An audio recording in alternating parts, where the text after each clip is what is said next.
Slim is a new film directed by Melina Matsoukas. It is produced and it is written by Lena Waithe. It stars Daniel Kaluuya and Jodie Turner-Smith. It's about two people, Queen and Slim, who go on a date, and then after the date, Slim is taking Queen home. They're pulled over by the cops for some kind of bullshit reason, and then things escalate with the cop turns his gun on them, and then Slim is forced to kill the cop in self-defense. So now they've just killed a police officer, and this movie is about their journey to try to escape from the police, because the police are hunting them the entire movie, obviously. Along the way, there is also a romance that develops between them. After all, they were on a date, and that's pretty much what the movie is. A lot of people in reviews and in general talk about this movie and compare it to Bonnie and Clyde. I'm gonna keep it real. This movie doesn't really have all that much in common with Bonnie and Clyde. Other than the fact that there's a man and a woman on the run from the law, that's pretty much the only similarity that this movie has with Bonnie and Clyde. If you guys remember, Bonnie and Clyde are actually criminals, and in this movie, these are innocent people who are forced to commit a criminal act in self-defense and now are on the run because of it. There's also the very real subtext that comes with this being two black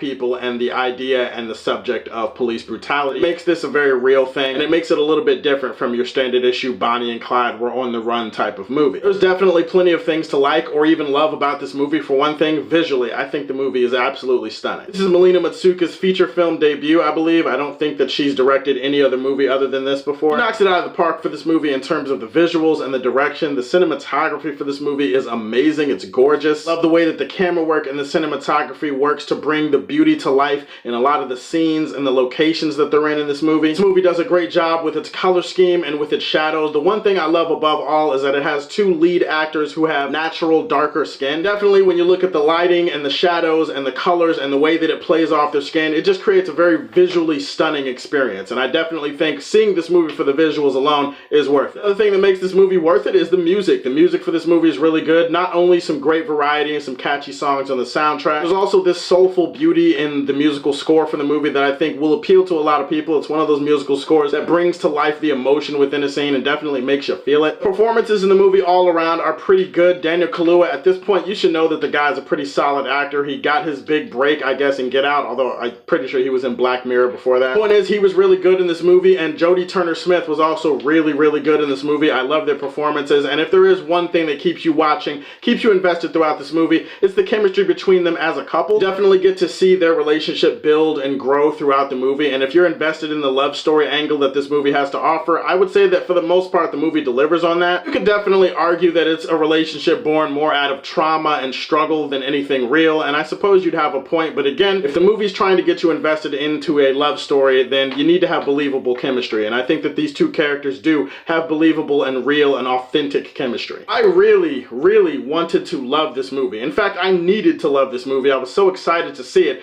and unfortunately, after seeing it, I gotta be honest with you guys, I can't really embrace this movie. Not completely. Most of my problems as it relates to the filmmaking have to do with the script. I think that this thing needed at least one more major rewrite. There are a lot of writing issues in this movie. Specifically, after the first few minutes of the movie, it feels like characters are increasingly making more and more stupid and illogical decisions throughout the runtime. And as a result, there are scenarios and situations that are created in this movie that are completely plot convenient, and it just makes less and less sense the more that you watch the movie. And I get that sometimes you can suspend your disbelief and just go, oh, well, it's a movie, shit happens. Yeah, I totally get that. When it feels like characters are increasingly making stupid decisions that don't make a lot of sense, and then it contributes to the movie having stupid situations, I feel like that's a script issue, and I feel like there was a better way to write this to make it execute better on screen. I think my bigger issue with this movie is about the messages that it's trying to send, the subtext that comes with police brutality, the subjects that they're trying to touch on in this movie, messages that they're trying to go for in this movie definitely feel a little muddled and ham-fisted to me. Obviously, police brutality is, I mean, if you're a black person, you know what that is. You've been through it, you've seen it, you've lived it. I shouldn't have to explain to you the ramifications